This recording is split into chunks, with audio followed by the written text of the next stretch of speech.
Good morning, good afternoon, good evening guys. तो कैसे हैं आप लोग? आई होप आप बहुत अच्छे होंगे। और जैसे जैसे टाइम निकलता जा रहा है, आपके एग्जाम्स की डेट पास आ रही है। आपके एग्जाम फरवरी में हैं, तो आपके पास सिर्फ और सिर्फ दिसंबर और जनवरी बचता है रिवीजन के लिए। इस टाइम तक हर बच्चे का एक बार पूरा कोर्स कंप्लीट हो जाना चाहिए। बट अगर फिर भी नहीं होता है तो अभी भी हमारे पास टाइम है, हम अभी भी पूरे कोर्स को कवर कर सकते हैं। और सबसे बड़ी प्रॉब्लम एक और है कि कई सारे बच्चे ऐसे हैं जो 12th क्लास के साथ साथ सीए फाउंडेशन के एग्जाम्स भी दे रहे हैं। तो उनके लिए ज़्यादा बर्डन है, उनको पढ़ना भी ज़्यादा पड़ेगा, उनकी अंडरस्टैंडिंग लेवल भी काफ़ी बढ़ानी होगी, क्योंकि सीए फाउंडेशन में 12th और 11th का कोर्स तो है ही है, साथ के साथ बहुत सारे अलग टॉपिक्स भी हैं। तो उनके साथ साथ उन्हें वो भी रिवाइज करने होंगे।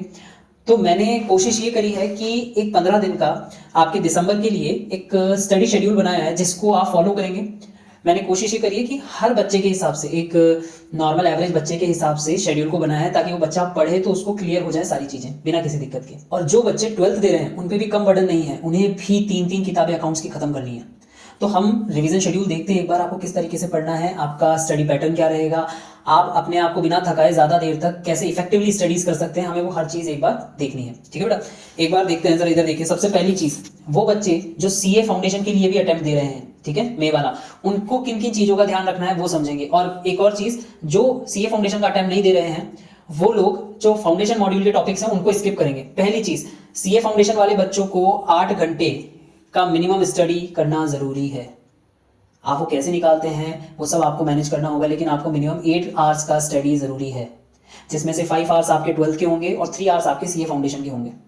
ओके, जिसमें 1 आवर ईच सब्जेक्ट को आप देंगे। और सीए फाउंडेशन के अंदर आप तीन सब्जेक्ट को पढ़ेंगे, उसमें एक सब्जेक्ट आप अल्टरनेटिव डेज पे पढ़ेंगे। ठीक है बेटा, चलिए। सबसे पहली चीज़, आपको 8 घंटे पढ़ना है, और जो सिर्फ 12 दे रहे हैं उनको 5 घंटे स्टडीज़ करनी है।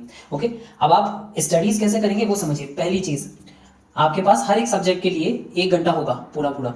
इस 1 घंटे को आप कैसे डिवाइड करेंगे? आपको कंटिन्यू 5 आवर्स सिटिंग की जरूरत नहीं है, आप 1 घंटा पढ़िए, 15 मिनट का ब्रेक लीजिए। या फिर आप ये भी कर सकते हैं कि आप 45 मिनट्स तो पढ़ रहे हैं, ठीक है, और 15 मिनट्स का ब्रेक ले रहे हैं। 15 मिनट्स का ब्रेक बहुत ज़रूरी है, क्योंकि आपका माइंड रिलैक्स हो जाता है। समझिए, 45 मिनट्स में जितना भी आपने पढ़ा है, 15 मिनट्स उसको लगेंगे उसे रिटेन रखने में, उसको अच्छे से वापस से याद करने में माइंड को उतना टाइम लगता है। तो 45 + 15 मिनट्स वाला जो तरीका है वो आप यूज़ में ले सकते हैं। एक और चीज़ जो बहुत सारे स्टूडेंट बोलते हैं कि सर हमारी दिन में या सुबह पढ़ाई नहीं होती है, रात को पढ़ाई होती है। आप किसी भी टाइम पे पढ़िए, कोई दिक्कत नहीं है, लेकिन एक चीज़ का ध्यान रखिए कि आपको मिनिमम 7 आवर्स का स्लीप बहुत ज़रूरी है। तो आप कैसे भी अपने पूरे दिन भर में 7 घंटे का सोने का टाइम तो निकालेंगे, क्योंकि माइंड को रिलैक्सेशन का भी टाइम ज़रूरी है देना। अदरवाइज आप कुछ भी याद करेंगे तो वो रिटेन नहीं रख पाएंगे। आप याद तो कर लेंगे, लेकिन वो ज़्यादा देर तक दिमाग में रहेगा नहीं। ठीक है बेटा, आपको 5 घंटे तो 12th के सब्जेक्ट्स को देने हैं, उसके बाद फाउंडेशन का सब्जेक्ट्स आता है। ठीक है, अब मेरी बात सुनिए। एक और चीज़, जिन बच्चों का अभी तक कोर्स कंप्लीट नहीं हुआ है, आप फटाफट से कोर्स कंप्लीट कीजिए। और जिन बच्चों का कोर्स कंप्लीट हो गया है वो फर्स्ट रिवीजन पे उतर जाइए। आपको मिनिमम 2 रिवीजन कंप्लीट करने हैं। एक रिवीजन जो आपका दिसंबर में होगा, सेकंड रिवीजन जो आपका जनवरी में होगा। ठीक है बेटा, और जनवरी में जो हमारे अपने इंस्टीट्यूट के जो टेस्ट सीरीज चल रही है, उसमें से एक भी टेस्ट को आप मिस नहीं करेंगे। सारा टेस्ट, जो भी टेस्ट होंगे वो बोर्ड के पैटर्न पे होंगे, चेकिंग भी उसी तरीके से होगी, ताकि आपको आपके ट्रू जो मार्क्स हैं उनका इवेल्युएशन हो जाए। ठीक है बेटा, चलिए। आप मिनिमम अपने हर एक टॉपिक के 5 क्वेश्चन तो करेंगे ही करेंगे, क्योंकि मेरी बात समझिए, जितने ज़्यादा क्वेश्चन कर रहे हैं बहुत ही अच्छा है, लेकिन टाइम कम है, आपका कोर्स पूरा नहीं हुआ है, कोर्स भी कंप्लीट करना है, तो मिनिमम 5 क्वेश्चन तो पर टॉपिक पे आपको लेके चलना ही है। अदरवाइज क्या होगा, कंसेप्चुअल क्लैरिटी तो है, पर प्रैक्टिकल उसको प्रैक्टिकल अप्रोच उसका क्या होगा हमें नहीं पता होता। ठीक है, तो प्रैक्टिकल अप्रोच को भी ध्यान में रखने के लिए आपके हाथों में से एक बार हर एक टॉपिक के मिनिमम 5 क्वेश्चन तो निकालने बहुत जरूरी है। ठीक है बेटा, अब ये जो शेड्यूल है ये 5 तारीख से 20 तारीख तक का है, उसमें हम हमारे पूरे 12th के कोर्स को कवर करेंगे। ठीक है बेटा, आप किस तरीके से टाइम देंगे मेरी बात समझिए। सबसे पहली चीज मैंने आपको कहा है कि आप पर डे 5 आवर्स तो आप आपके 12th की स्टडीज के देंगे ही देंगे। ठीक है, तो 5 तारीख को सबसे पहला टॉपिक जो आप उठाएंगे, और ये ध्यान रखिएगा जितने भी टॉपिक है मैंने अपने जो 12th बोर्ड के नंबर पैटर्न है या कितने कितने मार्क्स का जो वेटेज है उसके अकॉर्डिंग डिवाइड किए हैं, तो आपको समझने में आसानी होगी और आपको पहले क्या कवर करना है वो आपको पता होगा। ठीक है, और दूसरी चीज, सबसे पहले ज्यादा मार्क्स कवर करने वाली इजी चीजों को मैंने लिया है, ताकि बच्चे इजीली उन चीजों को कवर कर सकें। ओके, सबसे पहले आप कंपनी अकाउंट्स लेंगे और थ्योरी जो अपना मॉड्यूल है उससे पूरा का पूरा थ्योरेटिकल एस्पेक्ट आप क्लियर करेंगे।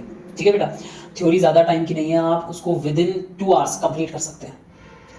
तो पहले आप थ्योरेटिकल पोर्शन को पूरा कंप्लीट करेंगे, देन उसके बाद जितने भी हमने केसेस डिस्कस किए हैं, हमने पिछले लेक्चर्स में भी हर एक चीज़ के केस डिस्कस किए थे और क्वेश्चंस भी केस वाइज लिए थे।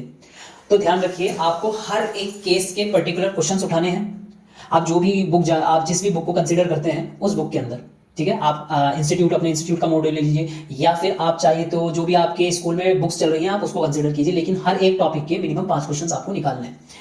तो आप थ्योरेटिकल पोर्शन को 2 घंटे में कंप्लीट कर लेंगे। उसके बाद आपको पर डे 3 केसेस कंप्लीट करने हैं, ओके। और हर केस के यूट्यूब पे लेक्चर्स अवेलेबल है, तो आप उसको देखते देखते कंप्लीट कीजिए। नोट्स आपको टेलीग्राम चैनल पे मिल जाएंगे और टेलीग्राम चैनल का लिंक आपको यूट्यूब के वीडियो के पिन कमेंट में मिल जाएगा। सबसे पहले आप कंप्लीट करेंगे केस नंबर 1, 2 एंड 3, तीनों केस कंप्लीट करेंगे। लेकिन जो 12th वाले बच्चे हैं ये उनके लिए हो गया। अब सीए फाउंडेशन वाले बच्चों को साइमल्टेनियसली इसके साथ के साथ, ठीक है, यूनिट 1 भी कंप्लीट करना है, चैप्टर 11 का।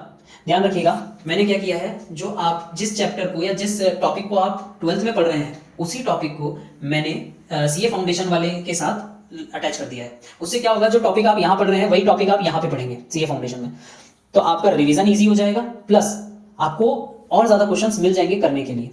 तो आप क्या करेंगे, सबसे पहली चीज कंपनी अकाउंट्स का थ्योरेटिकल पोर्शन कंप्लीट करेंगे, तीनों केस उठाएंगे और ये पूरी चीजें 5 तारीख को कंप्लीट हो जानी चाहिए। ध्यान रखिएगा, मैंने इसी हिसाब से ही ये चीजें बनाई हैं ताकि आप हर एक चीज को कंप्लीट कर सकें। आपको किस दिन क्या करना है, आप अगर उसके अकॉर्डिंग पूरे जो भी हमने यहाँ पे लिखा है, जो भी मैंने बनाया है उसके अकॉर्डिंग चलेंगे तो आप इजीली चीजों को कवर कर पाएंगे। मैंने ज्यादा एक्सेस नहीं दिया है कि आपको ऐसा लगे कि आप पे बर्डन है। मैंने उतना ही मॉडरेट अमाउंट में आपको चीजें दी है जो एक एवरेज बच्चा आराम से कर सकता है। तो आपको कुछ नहीं करना, थ्योरेटिकल एस्पेक्ट कंप्लीट करना है और 3 केसेस इसके कंप्लीट करने हैं। चैप्टर 11 का यूनिट 1 कंप्लीट करना है सीए फाउंडेशन मॉड्यूल का। इसमें मैंने कोई भी स्कैनर इंक्लूड नहीं किया है सीए फाउंडेशन का, सिर्फ मॉड्यूल कंप्लीट करना है। 6 तारीख को केस 4, 5 एंड 6 ये कंप्लीट करने हैं प्रैक्टिकल क्वेश्चंस के साथ। वैसे मैंने प्रैक्टिकल क्वेश्चंस आपको यूट्यूब लेक्चर्स पे भी कराए हैं, लेकिन आपको उसके साथ के साथ आपके बुक के क्वेश्चंस भी कंसीडर करने हैं। इसके साथ आप यूनिट 2 लेंगे चैप्टर 11 का। आपने यूनिट 1 5 तारीख को कर लिया है, 6 तारीख को आप यूनिट 2 उठाएंगे। इसका भी मॉड्यूल के क्वेश्चंस देखने हैं। 7 तारीख को आप केस नंबर 7 to 9 करेंगे। यहां पे आपके सारे केसेस खत्म है, मतलब 3 दिन में आपका पूरा का पूरा इशू ऑफ शेयर कंप्लीट है, ओके बेटा। और 7 तारीख को ही आप स्कैनर्स के क्वेश्चंस उठाएंगे। समझिएगा, आपको 8 आवर्स पर डे देने हैं सीए फाउंडेशन वाले बच्चों को, ठीक है गाइस। 8 तारीख को पार्टनरशिप का चैप्टर नंबर 1 उठाएंगे, उसके प्रैक्टिकल क्वेश्चंस करेंगे। समझिए, चैप्टर नंबर 1 पार्टनरशिप का बहुत ईजी है, आप आराम से कर लेंगे। एक पूरे दिन भर में उसके प्रैक्टिकल क्वेश्चंस भी कंप्लीट हो जाएंगे। और ये सिर्फ रिवीजन के लिए ही नहीं बनाया गया शेड्यूल, आपका कोर्स भी कंप्लीट हो जाएगा इसके साथ साथ। तो ध्यान रखिए, आपको अगर कोर्स भी पूरा कंप्लीट करना है तो इस शेड्यूल के अकॉर्डिंग चलेंगे तो आपका कोर्स भी कंप्लीट हो जाएगा। तो इस चीज को गो थ्रू करेंगे, अच्छे से फॉलो करेंगे। इसके बाद आप चैप्टर 10 का यूनिट 1 लेंगे, प्रैक्टिकल क्वेश्चंस करेंगे स्कैनर के साथ। स्कैनर के साथ क्यों? क्योंकि इजी है, तो इसके मॉड्यूल के क्वेश्चंस तो कर ही लेंगे, आप स्कैनर के क्वेश्चंस भी कर लेंगे, ठीक है बेटा। 9 तारीख को आप चैप्टर 2 के प्रैक्टिकल क्वेश्चंस करेंगे।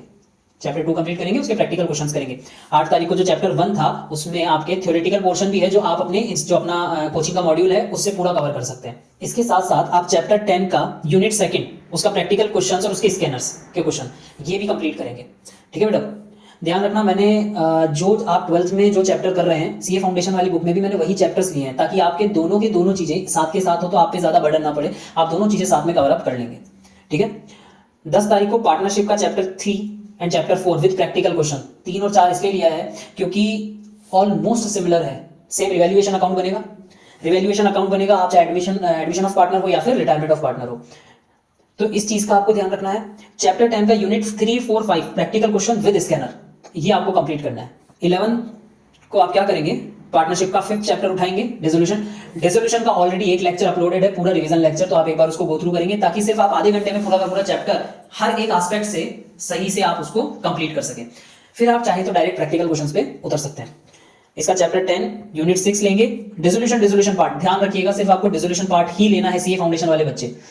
जब आप 11 तारीख को रिवीजन कर रहे होंगे तो आपको सिर्फ और सिर्फ सीए फाउंडेशन का जो मॉड्यूल है उसका डिसोल्यूशन पार्ट ही लेना है, उसके अलावा कुछ और नहीं लेना, ठीक है। इसके प्रैक्टिकल क्वेश्चन और स्कैनर देखेंगे। 12 तारीख को आप प्रैक्टिकल क्वेश्चन करोगे बुक के, ठीक है। आपके जितने भी अब तक आपने जितना भी पूरा पार्टनरशिप पढ़ा है उनके सारे क्वेश्चंस खींचने हैं। पार्टनरशिप बहुत अच्छा मार्क्स, आपके बहुत अच्छा वेटेज कवर करता है मार्क्स का, तो आपको ये चीज ध्यान में रखनी है। स्कैनर करना है, ठीक है। आपको इनफ टाइम मिला है पार्टनरशिप के लिए एंड इशू ऑफ शेयर्स के लिए। उसके बाद आप आ जाइए डिबेंचर्स पे, इशू ऑफ डिबेंचर्स, इसके प्रैक्टिकल क्वेश्चंस पे उतर जाइए क्योंकि ये बिल्कुल सिमिलर है। अगर आपको इशू ऑफ शेयर आ गया तो आपको डिबेंचर्स बहुत इजीली समझ में आ जाएगा। उसके डायरेक्ट आप क्वेश्चंस पे उतर सकते हैं, आपको कोई दिक्कत नहीं आएगी। बेसिक चेंज, बहुत छोटे छोटे चेंजेस है, बहुत बेसिक चेंजेस हैं जो आपको इजीली समझ आ जाएंगे। आप चैप्टर 11 का यूनिट 3 करेंगे और फिर 14 तारीख को रिडम्पशन ऑफ डिबेंचर के प्रैक्टिकल क्वेश्चंस करेंगे। ये 2 ही टॉपिक हैं और ये 2 टॉपिक इनफ हैं आपके लिए। और इसके बाद आप फाउंडेशन वाले बच्चे चैप्टर 11 का यूनिट 6 करेंगे। यहां पे आपका ऑलमोस्ट आधा फाउंडेशन, आधा या आधे से ज्यादा फाउंडेशन का कोर्स कंप्लीट हो चुका है रिवीजन के साथ। अब बारी आ जाती है 15 तारीख को कैश फ्लो की। सबसे पहले कैश फ्लो का 15 तारीख को सिर्फ कंसेप्ट समझेंगे। मेरी बात ध्यान रखिएगा, एक बार कंसेप्ट समझ में आ गया तो प्रैक्टिकल क्वेश्चंस करना बहुत आसान है। तो कैश फ्लो का तो सिर्फ आप कंसेप्ट ही समझेंगे। 15 तारीख को आप ये करेंगे। 16 तारीख को कैश फ्लो के प्रैक्टिकल क्वेश्चंस उठाएंगे, कंप्लीट करेंगे, फ्री करेंगे। 17 तारीख को रेशो के फॉर्मूलाज याद करेंगे और 18 तारीख को रेशो के प्रैक्टिकल क्वेश्चंस पे उतरेंगे। फिर 19 से लेके 20 और 21 तक आप चैप्टर नंबर 2, 3 एंड 4 ओके, ये आप कंप्लीट करेंगे आपके फाइनेंशियल स्टेटमेंट वाली बुक के। ये ज्यादा बड़े चैप्टर्स नहीं है, कंपैरेटिव बैलेंस शीट हो गई, ये वाली चीजें हैं, आप इजीली कर लेंगे। तो यहां पे आपका ये पूरा का पूरा शेड्यूल तैयार है। इसको इसी तरीके से फॉलो करेंगे ताकि एट द एंड आपको दिक्कत ना आए। अब मेरी बात सुनिए, ये आपका सिर्फ पहला रिवीजन था जिसमें आपने पूरा कोर्स एक बार के लिए हाथ से निकाला है। अब आपको इसके क्वेश्चंस भी कंप्लीट करने हैं। तो 20 से जो 21 तारीख है, 20 तारीख को आपका कोर्स खत्म हो जाएगा। उसके बाद आप इनके प्रैक्टिकल क्वेश्चंस करेंगे। 20 तारीख से लेकर 30 तारीख तक सिर्फ आप क्वेश्चंस ही करेंगे। और किस पैटर्न पे, किस तरीके से, किस सीक्वेंस में करेंगे? जो सीक्वेंस मैंने आपको यहाँ दिया है। सबसे पहले आप उठाएंगे आपके issue of share, then partnership, then उसके बाद डिबेंचर्स, फिर उसके बाद आपका कैश फ्लो, कैश फ्लो के बाद रेशो, रेशो के बाद बाकी के चैप्टर्स। इसी सीक्वेंस में आप इसको पूरा करेंगे। अब मैंने जस्ट इसके नीचे आपको एक और चीज दी है जो 12th, सिर्फ 12th बोर्ड के लिए ही प्रिपेयर कर रहे हैं बच्चे, उनके लिए एक सबसे अच्छी बात यह है कि आप आपके क्वेश्चंस आपने कितने किए, क्योंकि 3 घंटे आपके पास बच जाएंगे। जो सीए फाउंडेशन वाले बच्चे 3 घंटे अपने फाउंडेशन के लिए दे रहे हैं वो आपके पास बच जाएंगे। तो उन 3 घंटों में आप प्रैक्टिकल क्वेश्चंस कीजिए और कितने आपने एक्सेस क्वेश्चन करे हैं आप इस वाले कॉलम में लिखते जाइए। इसका एक प्रिंट आउट निकालिए, अपने रूम में लगाइए और सिर्फ आप इस पूरे शेड्यूल को भी फॉलो करेंगे तो आपके मिनिमम 2 रिविजन पक्के हैं। और ये कोई ज्यादा बड़ा शेड्यूल नहीं है, ये बहुत बेयर मिनिमम है कि आप ये तो करें ही करें। इससे ज्यादा आप क्या करते हैं वो आपकी इच्छा है, पर इतना तो आपको करना ही करना है। ओके, तो आप यहाँ पे लिखेंगे आपने कितने क्वेश्चंस अटेम्प्ट किए हैं हर एक टॉपिक के। मैंने पहले भी बताया मिनिमम 5 क्वेश्चंस तो करने ही करने हैं। आपका जैसे जैसे रिवीजन होगा, फॉर एग्जांपल आपका एक बार का रिवीजन हो जाता है तो आप यहाँ पे 1 टिक लगाएंगे, ठीक है। और हर रिवीजन पे 2-2 टिक लगेंगे, विच मींस अगर आपका फर्स्ट रिवीजन एक बार हो गया तो आप उसको दोबारा रिवाइज करेंगे और दोबारा रिवाइज होने के बाद यहाँ पे 2 टिक लगाएंगे। मैं चाहता हूं at the end of January आपके हर एक कॉलम में टिक्स लगे हुए हों कि आपने ये चीजें कंप्लीट कर ली हैं 1-1, 2-2 बार। और जब आपके हर कॉलम में टिक लगे हुए होंगे आप आराम से 90 के आसपास स्कोर कर लेंगे। तो आई होप आपके लिए क्लैरिटी आ गई होगी कि आपको आगे कैसे पढ़ना है। आप अपने आप को पूरी तरीके से तैयार कीजिए। 5 तारीख से लेके 21 तारीख तक you guys are fully packed. आपको कहीं पे भी कहीं नहीं जाना है, हर एक चीज कंप्लीट है। आपको पूरी तरीके से आपकी पढ़ाई पे कंसंट्रेट करना है guys. You only have 2 months. उसके बाद आपके बोर्ड्स आ जाएंगे और बोर्ड्स खत्म होते ही आपके फाउंडेशन के एग्जाम्स आ जाएंगे जिसमें आपको सिर्फ 1 महीना मिलेगा मुश्किल से रिवीजन का। तो आप उसकी सीरियसनेस को समझिए, जितना हो सके उतना ज्यादा पढ़ाई कीजिए। और अगर आपको किसी भी टॉपिक से रिलेटेड कोई भी डाउट आता है तो आप हमें व्हाट्सएप पे मैसेज कर सकते हैं, आप हमें यूट्यूब के कमेंट सेक्शन में मैसेजेस कर सकते हैं, आप हमें हमारे इंस्टा हैंडल पे डीएम कर सकते हैं। एंड आई होप कि आप बहुत अच्छे से मेहनत करेंगे और मैं 12th की पूरी जर्नी में आपके साथ रहूंगा। आपको किसी भी तरह की कोई भी डाउट आता है, कोई भी परेशानी आती है, I will be there. Till that keep studying.